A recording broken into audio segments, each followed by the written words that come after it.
Good morning students, I am Dr. Priyanka Valeram and welcome to my channel Royal Educational Services। जैसे कि हमने previous video में inverse Laplace transform को समझा था, उसकी जो प्रॉपर्टीज है उनके बारे में देखा था, तो आज हम उसी को आगे कंटिन्यू कर रहे हैं कि इनवर्स लैपलास ट्रांसफॉर्म में और कौन कौन सी वो प्रॉपर्टी होती है जो कि लैपलास ट्रांसफॉर्म से मिलती है। तो लैपलास ट्रांसफॉर्म जब हमने कवर किया था, मेरी प्लेलिस्ट में आप देखेंगे तो जाएंगे, लैपलास ट्रांसफॉर्म ऑफ डेरिवेटिव देके रखा है, सेम वही टॉपिक है inverse Laplace transform of derivative. ठीक है, inverse Laplace transform of derivative मतलब यह है कि जो लैपलास ट्रांसफॉर्म की प्रॉपर्टी होती है वही इनवर्स लैपलास ट्रांसफॉर्म की होती है। हम उसी को देखते हैं। If Laplace inverse of F of S is equals to F of P है, तो अब हम डेरिवेटिव की बात कर रहे हैं। यदि डेरिवेटिव है उसके अंदर F dash, F double dash, F triple dash up to N तक यदि जाता है तो फॉर्मूला क्या होता है, then Laplace of F of N. ये एन डेरिवेटिव को रिप्रेजेंट करता है ना, कि Laplace inverse of F N S is equals to -1 to the power N T to the power N -1 to the power N T to the power N F of T है। तो ये आपका Laplace inverse Laplace transform of derivative का form हो गया है कि किस तरह से यदि यहाँ पर जैसे सिंगल डैश हो तो यहाँ पर टी स्क्वायर, यहाँ पर टी स्क्वायर, तो केवल फंक्शन बचेगा एफ ऑफ टी, मतलब वो भी इनवर्स लैपलास निकालना हुआ है पढ़ेंगे, इसलिए यहाँ पर ये साइन लगाना है। अब मान लो कि डिवीजन होता है, डिवीजन बाय एस है ना। अब मान लो डिवीजन होता है तो क्या होता है, if Laplace inverse of F of S is equal to F of P है और डिवीजन की बात कर रही हूं मैं, तो Laplace inverse of F of S divide by S है ना, डिवीजन हो रहा है यहाँ पर, तो ये कितना हो जाएगा formula 0 to T F of U D U. आप फॉर्म ध्यान रखिए, ठीक है, कि किस तरह से उसमें फॉर्मूला लगता है। फिर जब आप क्वेश्चंस करते हैं तो ऑटोमेटिक ये जो फॉर्मूले हैं आपको उसमें यूज हो जाएंगे और आपको समझ में आता है कि किस तरह से उसको कब यूज करना है। नेक्स्ट इसकी थ्योरम थी convolution theorem.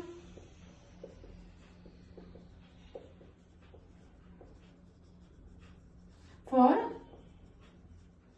Inverse Laplace transform है ना, इनवर्स लैपलास ट्रांसफॉर्म की कन्वोल्यूशन थ्योरम है। तो दो फंक्शन है आपके पास में, suppose F of T and G of T are two functions मान लेते हैं। एफ ऑफ टी और जी ऑफ टी जो है वो आपके दो फंक्शंस हैं एंड सपोज उनका जो लैपलास ट्रांसफॉर्म देके रखा है and suppose Laplace inverse of F of T, F of S जो फंक्शन है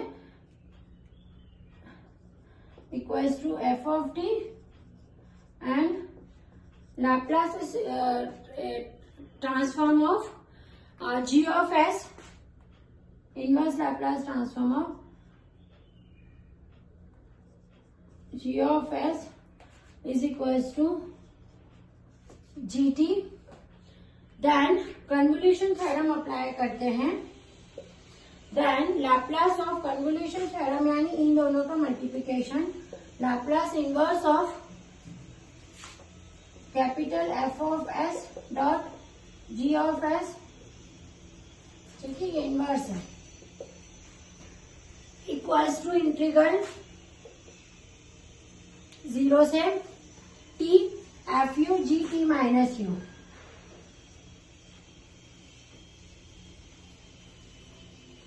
उस टाइम में मैंने आपको ये बताया था कन्वोल्यूशन थ्योरम का फॉर्म, जब मैं लैपलास ट्रांसफॉर्म करवा रही थी, है ना, तो ये कन्वोल्यूशन थ्योरम होती है जिसमें कि दो फंक्शन होते हैं, उनका इन्वर्स आपको यहाँ पर देख के रखा हुआ रहता है कि इनके इन्वर्स क्या है।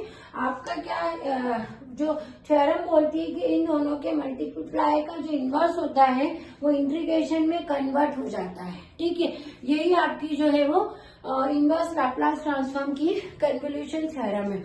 अब जो फॉर्मूले होते हैं ना वो भी लाप्लास ट्रांसफॉर्म जैसे ही रहते हैं, थोड़ा सा स्लाइटली चेंज होता है। जैसे कि लाप्लास इनवर्स ऑफ 1/s 1 होता है, वहां हम क्या करते हैं, लाप्लास इनवर्स ऑफ 1 जो है 1/s करते हैं। यहाँ लाप्लास इनवर्स ऑफ 1/s-a होगा, क्या होगा, e⁻80। वहां हम क्या करते हैं, Laplace inverse of e⁻80 1/s-a लिखते हैं। ठीक है, लाप्लास इनवर्स ऑफ 1/s⁴n, तो यहाँ पर क्या हो जाएगा, ये t⁻n-1/s/n-1 फैक्टोरियल। रिवर्स ऑर्डर देख रहे हैं ना आप उनकी किस तरह से है। आप उसको और इस फॉर्मूले को जब एक साथ रखेंगे ना तो आपको ये नजर आएंगे कि किस तरह से लाप्लास ट्रांसफॉर्म जो है सीधे और इनवर्स ट्रांसफॉर्म केवल एक दूसरे के अपोजिट है। अब तीसरा है Laplace inverse of 1/s² + a²। हम रिकॉल करेंगे तो ये किसके फॉर्म में आ जाएगा, ये साइन का फॉर्मूला है, तो ये हो जाएगा 1/a sin80। ठीक है, अब सेम जो है कॉस वाला रिकॉल करिए, s/में s² + a², सीधे यहाँ पर आ जाएगा ये cos80। ठीक है, अब इसके हाइपरबोलिक का रिकॉल करते हैं, लाप्लास इनवर्स ऑफ 1 में यदि ये माइनस होता है s² - a² माइनस का होता है तो ये हाइपरबोलिक का है 1/a sin80। h लगता है यानी हाइपरबोलिक फंक्शन होता है, तो यदि यहाँ पर h लगता है तो यहाँ माइनस हो जाता है। ठीक है, केवल यही अंतर है हाइपरबोलिक में। अब सेम कॉस के साथ में भी हाइपरबोलिक फंक्शन होता है। अब आप ये वाला फॉर्मूला एक रिकॉल करते हैं एक्सपोनेंशियल के फॉर्म में 1/s-a² + b²। तो ये किसका फॉर्मूला था हमारे पास में, 1/b e⁻80 sin⁵ हमने बहुत सारी जगह उस समय ये यूज किया था। नेक्स्ट फॉर्म है इसका Laplace inverse of s-a/में s-a² + b²। ठीक है, जब ये चीज आ जाती है तो ये कैसा हो जाता है, कॉस में चला जाता है cos bt। नेक्स्ट जो है Laplace inverse of s/में b² + a² का होल स्क्वायर, तो ये हो जाएगा 1/2a t sin80, है ना। तो ये कुछ बेसिक फॉर्मूले हैं और इनवर्स लैप्लास ट्रांसफॉर्म के, और ये थ्योरम है, आप इसको नोट डाउन कर लीजिए। नेक्स्ट वीडियो में हम इसके कुछ क्वेश्चंस के साथ में फिर से आते हैं, तब तक के लिए थैंक यू।